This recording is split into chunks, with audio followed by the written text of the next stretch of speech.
നമസ്കാരം. ക്ഷേത്ര സഞ്ചാരം യൂട്യൂബ് ചാനലിലേക്ക് ഏവർക്കും സ്വാഗതം. ഞാനിപ്പോൾ നിൽക്കുന്നത് കോഴിക്കോട് ജില്ലയിലെ ചിരപുരാതനവും പ്രസിദ്ധവുമായ ഒരു വൈഷ്ണവ ക്ഷേത്രത്തിൻ്റെ മുമ്പിലാണ്. ഈ ക്ഷേത്രത്തിൻ്റെ വിശേഷങ്ങളിലേക്കും കാഴ്ചകളിലേക്കും ഏവർക്കും സ്വാഗതം. ക്ഷിപ്രപ്രസാദിയും വൈകുണ്ഠനാഥനുമായ മഹാവിഷ്ണുവിൻ്റെ ദശാവതാരങ്ങളിലെ 4ാമത്തെ അവതാരമായ നരസിംഹമൂർത്തിയെ ആരാധിക്കുന്ന ധാരാളം ക്ഷേത്രങ്ങൾ നമുക്ക് ചുറ്റുമുണ്ട്. കേരളത്തിൽ സ്ഥിതി ചെയ്യുന്ന പ്രസിദ്ധവും ചിരപുരാതനവുമായ നരസിംഹമൂർത്തി ക്ഷേത്രങ്ങളിലൊന്നാണ് കോഴിക്കോട് ജില്ലയിൽ സ്ഥിതി ചെയ്യുന്ന നൂറ്റാണ്ടുകൾ പഴക്കമുണ്ടെന്നറിയപ്പെടുന്ന ശ്രീ നൊച്ചാട് നരസിംഹമൂർത്തി ക്ഷേത്രം. വൈകുണ്ഠനാഥന്റെ 2 സങ്കല്പങ്ങൾ തുല്യ പ്രാധാന്യത്തിൽ കുടികൊള്ളുന്ന അത്യപൂർവ ക്ഷേത്രങ്ങളിലൊന്നാണ് ശ്രീ നൊച്ചാട് നരസിംഹമൂർത്തി ക്ഷേത്രം. ഐതിഹ്യങ്ങളാൽ സമ്പന്നമായ ഈ പുരാതന ക്ഷേത്രം കോഴിക്കോട് ജില്ലയിൽ പേരാമ്പ്രയ്ക്ക് സമീപം നൊച്ചാട് എന്ന പ്രകൃതി രമണീയമായ കൊച്ചു ഗ്രാമത്തിലായാണ് സ്ഥിതി ചെയ്യുന്നത്. ഇരു ശ്രീകോവിലുകളിലെ നരസിംഹമൂർത്തിയും ഗോശാല കൃഷ്ണനും തുല്യ പ്രാധാന്യത്തിൽ ഈ പുണ്യസന്നിധിയിൽ ഭക്തർക്ക് സർവ്വ ഐശ്വര്യങ്ങളും നൽകി കുടികൊള്ളുന്നു. മലബാറിലെ ശ്രദ്ധേയമായ ക്ഷേത്രങ്ങളിലൊന്നായ ഈ ക്ഷേത്രം മലബാർ ദേവസ്വം ബോർഡിന് കീഴിൽ വരുന്ന മഹാക്ഷേത്രങ്ങളിലൊന്നാണെന്നാണ് വിശ്വാസം. ഭുവനേശ്വരി, ദക്ഷിണാമൂർത്തി, ഗോശാല കൃഷ്ണൻ, നാഗദൈവങ്ങൾ, ഗണപതി, ശ്രീധർമ്മശാസ്താവ് എന്നിവരാണ് ഉപദേവന്മാരായി ഈ പുരാതന ക്ഷേത്രത്തിൽ ഭക്തർക്ക് ദർശനമരുളി ഉപദേവതാ സാന്നിധ്യത്തിൽ കുടികൊള്ളുന്നത്. പഴയ കുറുമ്പ്രനാട് താലൂക്കിൽ നൊച്ചാട് വംശത്തിൽ മാളോർക്ക് മനംനിറഞ്ഞ് പ്രാർത്ഥിക്കാനും ആപത് ബാന്ധവനായി കൈപിടിക്കാനും ഒരു ചൈതന്യ സങ്കേതമുണ്ടായിരുന്നു അത്ര. സഹ്യസമാനമായ പഞ്ഞംകൊടയുടെ പശ്ചിമ തായ്വാരയിൽ പ്രകൃതിയുടെ വരദാനമായി വിശാലമായ കാവും ചിറയുടെ സമാനമായ ജലാംശവും കണ്ണെത്താ ദൂരത്ത് പാടശേഖരവും നൊച്ചാട്ടുകാരുടെ അഭിമാനമായിരുന്നു. ദേശക്കാരുടെ സമ്പൽ സമൃദ്ധി തമോ ഗുണത്തിന്റെ ആധിർകൃത്യത്താൽ തച്ചു തകർക്കപ്പെടുകയും നിലംപരിശായ പൂർവ്വസൂരികൾ പലായനം ചെയ്യുകയും ചെയ്തു. ബാക്കിയുള്ളവർ നല്ലൊരു നാളേക്കായി തലമുറകളോളം കാത്തിരിക്കുകയും ചെയ്തു. വൈശാഖ മാസത്തിലെ വെളുത്ത പക്ഷ ചതുർത്ഥി ദിനമാണ് ദേവൻ തൂണു പിളർന്ന് പ്രഹ്ലാദ രക്ഷയ്ക്കായി അവതരിച്ചത് എന്നാണ് വിശ്വാസം. അതിനാൽ ആ ദിനമാണ് നരസിംഹ ജയന്തിയായി ഹൈന്ദവ വിശ്വാസികൾ ആഘോഷിച്ചു വരുന്നത്. നൊച്ചാട്ടപ്പൻ്റെ ഏറ്റവും പ്രധാന വഴിപാടുകളിലൊന്നാണ് പാനകം. വളരെ വിശേഷകരമായ ഒരു മരുന്ന് കൂടിയാണ് പാനകം. ശരീരസുഖത്തിനും മനസ്സുഖത്തിനും ഒരുപോലെ ശാന്തിയേകുന്ന പാനകം സർവ്വരോഗ സംഹാരിയാണെന്നാണ് വിശ്വാസം. പാരമ്പര്യ രോഗങ്ങൾ, പകർച്ചവ്യാധികൾ എന്നീ ദുരിതങ്ങൾക്ക് അറുതിയേകുവാൻ ഈ വഴിപാട് അത്യുത്തമമാണെന്നും വിശ്വസിച്ചു വരുന്നു. കൊയിലാണ്ടി താലൂക്കിൽ നൊച്ചാട് പഞ്ചായത്തിലെ നൊച്ചാട് വില്ലേജിൽ 13ാം വാർഡിൽ സ്ഥിതി ചെയ്യുന്ന മഹാക്ഷേത്രമാണ് നൊച്ചാട് ശ്രീ നരസിംഹമൂർത്തി ക്ഷേത്രം. കിഴക്കൻ തൂക്കായ 2 മലകളുടെ അടിവാരത്ത് വിശാലമായ കൃഷിയിടത്തിന്റെ അരികിലായി സ്ഥിതി ചെയ്യുന്ന ഈ ക്ഷേത്ര സങ്കേതം തികച്ചും യാഗഭൂമി തന്നെയാണെന്നാണ് വിശ്വാസം. പഴമക്കാരുടെ ഓർമ്മ വെച്ച് കുറ്റ്യാടിപ്പുഴയും നെല്ലിയാടിപ്പുഴയും അതിരു നിർണയിക്കപ്പെട്ട അതീശത്വം ഈ സങ്കേതത്തിലുണ്ടായിരുന്നുവെന്നാണ് വിശ്വാസം. മേൽപ്പറഞ്ഞ വസ്തുതകൾ ശരിവെക്കും പോലെ വിശാലമായ ജലാംശവും പ്രാഗൽഭ്യമോതുന്ന സ്ഥലനാമങ്ങളും ഇന്നും നിലനിൽക്കുന്നുവെന്നാണ് കരുതുന്നത്. ഒരു കാലത്ത് മനുഷ്യരാശിയെ ഉന്മൂലനം ചെയ്യാനൊതുങ്ങുന്ന മഹാവ്യാധി പിടിപെട്ടപ്പോൾ പ്രഗത്ഭരായ വൈദ്യന്മാർ ഒത്തുകൂടി നൊച്ചി എന്ന ദിവ്യ ഔഷധം ഹോമകുണ്ഡത്തിലേക്ക് ആട്ടി യാഗം കഴിച്ചുവെന്നും രോഗമുക്തി വരുത്തിയെന്നും കരുതപ്പെടുന്നു. നൊച്ചിയാട്ടി യാഗം കഴിച്ചതിനാൽ ഈ സ്ഥലത്തിന് നൊച്ചാട് എന്ന പേര് വരികയും ചെയ്തു. പന്തിരുങ്കുല പരമ്പരയിലെ അഗ്നിഹോത്രിയും അവരിൽ യാഗം കഴിക്കുവാൻ ഉണ്ടായതായി പറയപ്പെടുന്നു.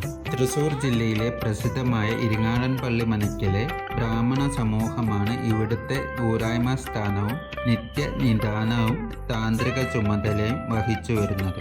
ഈ ക്ഷേത്രം പണ്ട് കാലത്ത് പല കാരണങ്ങളാൽ തകർക്കപ്പെടുകയും പ്രാകരണങ്ങളും വിഗ്രഹങ്ങളും ചൈതന്യഹാനി ഏൽക്കേണ്ടി വരികയും ചെയ്തു. തിടമ്പുകളുമായി ഊരായ്മക്കാർ പ്രാണരക്ഷാർത്ഥം പലായനം ചെയ്യുകയും ചെയ്തു.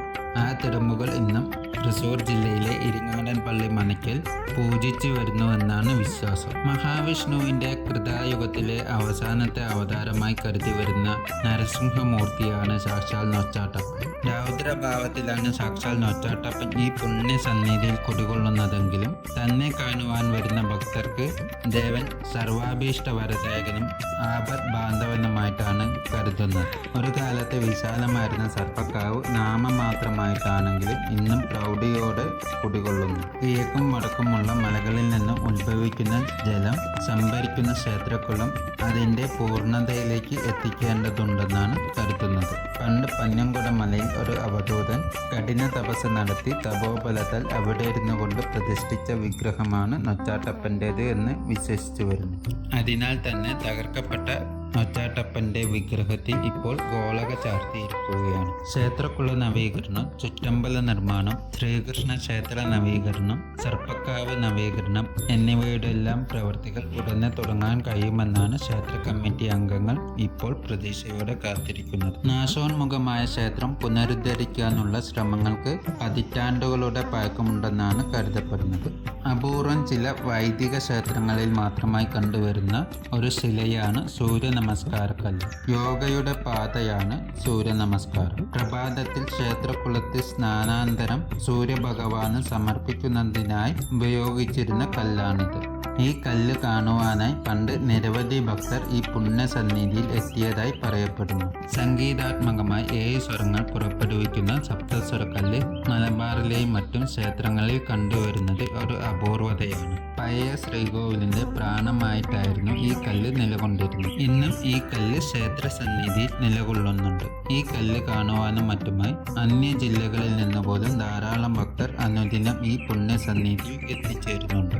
മലബാറിലെ ക്ഷേത്രങ്ങളിൽ അപൂർവമായി കണ്ടുവരുന്ന ഒരു വിളക്കാണ് കെടാവ് വിളക്ക്. ക്ഷേത്ര പുനർനിർമ്മാണത്തിന്റെ തുടക്കത്തിൽ ദക്ഷിണേന്ത്യൻ സംഗീത കുലപതി ശ്രീ ദക്ഷിണാമൂർത്തി സ്വാമികൾ പ്രാഞ്ചലനം നടത്തിയ കെടാവ് വിളക്ക് ഇന്നും ഈ സന്നിധിയിൽ അണയാതെ ജ്വലിച്ചു കൊണ്ടിരിക്കുന്നു.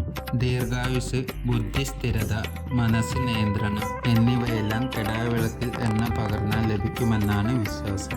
കഴിഞ്ഞ 12 വർഷമായി ദേവന്റെ സേവകരായി കഴിയുന്ന മാതൃസമിതി അംഗങ്ങളുടെ സഹകരണവും സേവനവും എടുത്തു പറയേണ്ടതാണ്. പടിഞ്ഞാറ് ദർശനമായി കുടികൊള്ളുന്ന ദേവന്റെ രൗദ്രതയ്ക്ക് ശമനം വരുത്തുവാനൊക്കവണ്ണം പടിഞ്ഞാറ് ഭാഗത്തായി സ്ഥിതി ചെയ്യുന്ന ക്ഷേത്രക്കുളം ഇപ്പോൾ അന്യ കുടുംബങ്ങളുടെ കീഴിലാണ് ഉള്ളത്. ക്ഷേത്രത്തിന്റെ മൂലാധാരമായാണ് പഞ്ഞംകുടയെ കരുതി വരുന്നത്.